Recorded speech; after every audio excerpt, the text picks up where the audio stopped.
అందరికి హరే కృష్ణ. మనం మహాభారతం గురించి తెలుసుకుందాం అనుకున్నాం కదా. మహాభారతం గురించి తెలుసుకుందాం. మహాభారతం ఎక్కడి నుంచి స్టార్ట్ అయిందంటే శాంతన మహారాజు గంగమ్మ తల్లి నుంచి అసలు మహాభారతం అక్కడి నుంచి స్టార్ట్ అయింది. శాంతన మహారాజు గంగమ్మ తల్లి వివాహం ఎలా జరిగిందంటే, శాంతన మహారాజు హస్తినాపురానికి రాజు. ఒకరోజు శాంతన మహారాజు వేటకి వెళ్తుండగా గంగమ్మ తల్లిని చూసి, నది తీరంలో ఉన్న గంగమ్మ తల్లిని చూసి ఎలాగైనా గంగమ్మ తల్లిని వివాహం చేసుకోవాలని అనుకుంటాడు శాంతన మహారాజు. గంగమ్మ తల్లి దగ్గరికి వెళ్లి శాంతన మహారాజు ఇలా అంటాడు, మిమ్మల్ని నేను వివాహం చేసుకోవాలని అనుకుంటున్నా అని అంటాడు. గంగమ్మ తల్లి వివాహానికి అంగీకరిస్తుంది, కానీ ఒక షరతు పెడుతుంది. నేను చేసే పని నన్ను ఆపకూడదు, నన్ను ప్రశ్నించకూడదు అంటుంది గంగమ్మ తల్లి.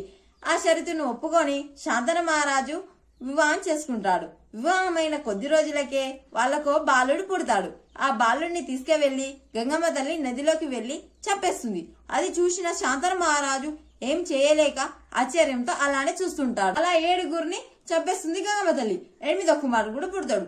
8వ కుమారుని కూడా చంపేద్దాం అనుకుంటుంది గంగమ్మ తల్లి. అప్పుడు శాంతన మహారాజు ఎదురై ఎందుకు ఇలా చేస్తున్నావు అని అంటాడు. నువ్వు నన్ను ప్రశ్నించావని గంగమ్మ తల్లి ఆ కుమారుని తీసుకువెళ్లి వెళ్ళిపోతుంది. ఆ 8వ కుమారు పేరే భీష్ముడు. భీష్ముడు ఎందుకు పుట్టాడు, 7గురిని ఎందుకు చంపేసింది గంగమ్మ తల్లి, అసలు ఎందుకు వెళ్ళిపోయింది గంగమ్మ తల్లి, ఇదంతా నెక్స్ట్ వీడియోలో తెలుసుకుందాం. అంతవరకు హరే కృష్ణ.